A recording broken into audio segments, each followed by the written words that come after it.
Assalamualaikum warahmatullahi wabarakatuh. Pada kesempatan ini Bapak akan menjelaskan mengenal metode atau teknik stilasi dalam kerajinan berbasis media campuran. Stilasi adalah menyederhanakan dengan cara menambah atau mengurangi bentuk.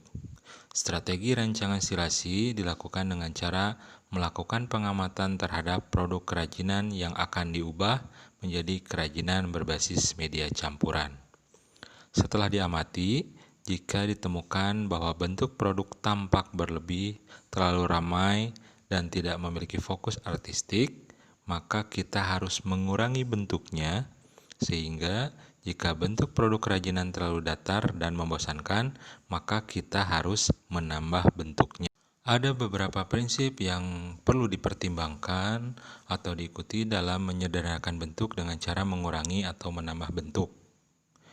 Prinsip yang pertama itu adalah produk harus mempunyai pesan eksplisit. Pada produk harus jelas apakah sebagai produk fungsional ataukah sebagai produk hias.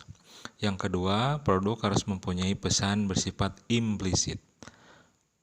Apakah produk kerajinan membawa pesan informatif atau hanya sekedar memberikan kesan prestis saja.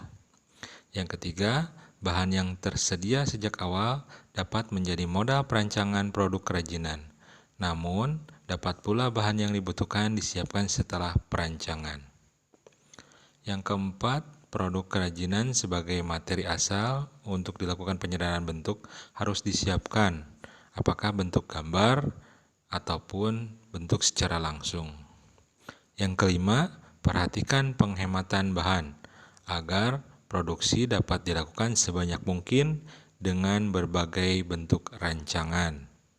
Selanjutnya, Bapak berikan contoh metode atau teknik stilasi dalam kerajinan berbasis media campuran.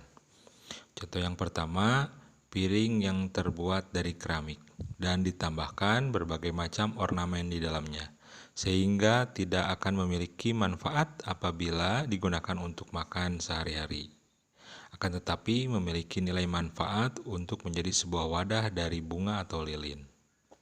Contoh yang kedua, kursi yang terbuat dari kayu, yang telah digabungkan dengan beberapa kayu lainnya. Meskipun pada dasarnya merupakan sebuah kursi, akan tetapi bila telah ditambahkan berbagai macam bentuk ornamen lainnya, sehingga bentuknya tidak terlihat seperti kursi lagi. Contoh yang ketiga, piring yang berada di tembok, merupakan sebuah piring yang pada dasarnya dapat digunakan untuk alas makan, tetapi dapat pula digunakan sebagai ornamen dekorasi apabila pada bagian dasar piring tersebut telah dilukis dan membuat tampilannya menjadi lebih menarik.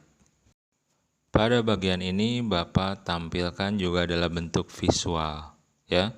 Contoh lainnya. Jadi pada gambar ini terlihat kerajinan berbahan dasar kerang.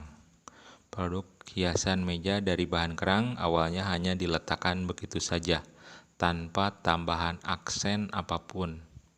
Produk kerajinan memang sudah cukup menarik secara alamiah. Namun, melalui metode stilasi atau penambahan bentuk yang kreatif, kerang dapat dipadukan dengan bahan logam yang menjadi ornamen penghias tambahan, serta diberi kaki sehingga dapat berdiri kokoh dan penyajiannya lebih apik. Nah, pada bagian akhir slide Bapak tampilkan tugas, ya. Tugas ini sebenarnya sudah diberikan kepada kalian minggu lalu, tapi masih banyak yang belum mengumpulkan, mungkin karena belum membaca bukunya, ya. Setelah dijelaskan tadi tentang teknik atau metode stilasi dalam kerajinan berbasis media campuran, silahkan kalian kerjakan tugasnya, ya. Tabel.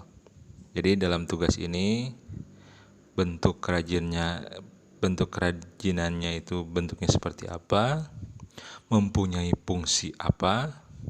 Lalu kolom berikutnya kalian analisis apa yang dikurangi atau apa yang ditambahkan dalam kerajinan tersebut. Pada bagian lain tentang teknik, mungkin teknik stilasi ya yang kita pakai. Baik, terima kasih.